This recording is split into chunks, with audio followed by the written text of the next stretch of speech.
Hello guys, welcome back. I'm going to be doing another review for my predictions for Bitcoin, this chart that I made for the entire month of July. You guys remember that I shared this in the first days of July. It's a chart that I predict and I draw before the month even begins. And we have been updating every single week without an exception. And every single day, every single circle, all of it is correct. We are on the final days of the month of July, and this is a 100% chart, 100% prediction.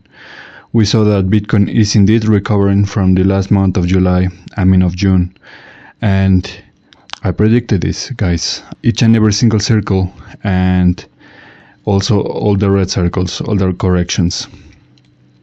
So you need to watch my previous videos so you can keep track of all the updates, and also because you might need some information to read these charts, which is very easy to read them actually, but nonetheless I talk about more information in my previous video. So let's begin this recap on July 19, which is this green circle, corresponds to an uptrend energy, and that's exactly what we got, guys.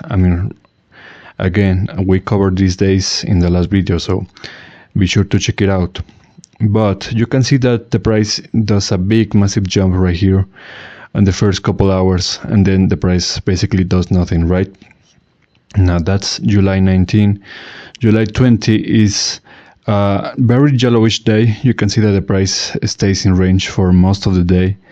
Now July 21 is another yellowish day in the sense that we got volatility instead of range, but it's very hard to decide. It's an uptrendy note on that day. We got a higher position, but it's not really that important considering the next following days and circles. Now the next day corresponds to this yellow circle, which has consecutive days, which is 22 and 23 of July, which means that there's a lot of volatility, a lot of corrections, a lot of range, and a lot of indifference for most of the days in these both days. You can see that July 22 is volatile in the first couple hours, and then the price kind of plummets in a very steady fashion. Not a lot of dramatism or anything like that, but just a very expected correction. The price is struggling to go higher and break this mark as of July 22. Now July 23 is also downtrendy, but you can see that it has some volatility in some hours and also some range, especially right here in basically the final hours of the day, like half the day, something like that. Now next we got July 24. July 24 was a downtrend. You can see that even though it starts like in a good position, we saw some right impulses. It really fails to do anything above that, and instead the price actually dumps even lower, and we dump on a lower position, very low actually, only shared by the previous impulse that we got before on July 19. So it's actually very interesting that we got this kind of support level forming right here. Now the next day corresponds to this green circle, single day, single circle, July 25. It's a green circle, so that means an uptrend, and that's exactly what we got, guys. Look at this. It's a very powerful uptrend in the first like a couple hours, and then it continues going up and up and up, and finally it ends on a very, very higher position. Basically we recovered all the losses that we got on these previous days right here on July 25. Now the next day is July 26. It's also an uptrend, but more like it's less dramatic, it's more orderly. There's more consistency in that kind of impulse. Some people might prefer this kind of impulse over the dramatic ones, because you can see that when you have a lot of volatility, that usually means that it can go both ways, right? So that's what we got on July 26.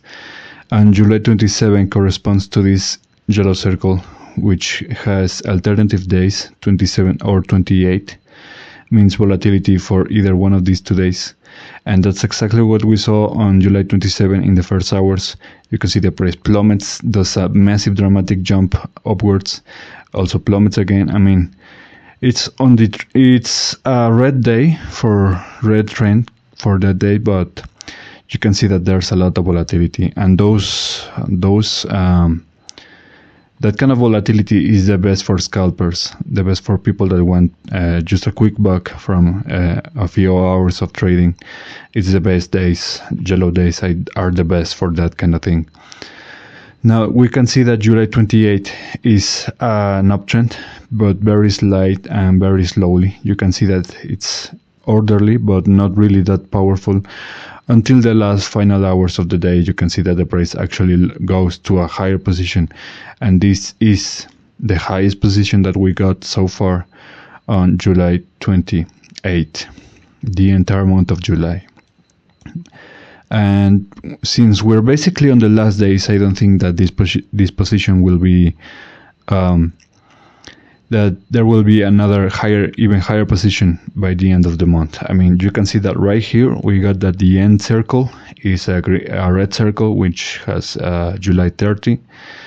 That day will be a downtrend, very correction vibes I'm getting from that day.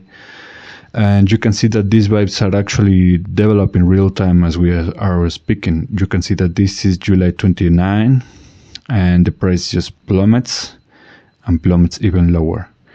That's the day of the recording of this video. So tomorrow, which is July 30, is the final day in the chart, and you can see we can expect that this day can go even lower, possibly reaching these levels that we got these support levels shared on July 24 and the beginnings of July 19 and the final hours of July 18, just like I predicted in this circle, which has 17 or 18 of July.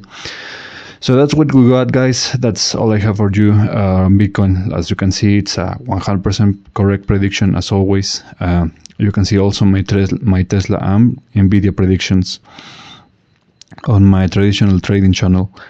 And even though we got some surprises right there that kind of ruined the 100% level kind of thing, nonetheless, it's a very accurate chart. I mean, it's like 90% accurate chart, something like that. So be sure to check it out, and also be sure to subscribe, subscribe, and comment the video, share all of that stuff, guys. And I'll be seeing you guys next time. Take care.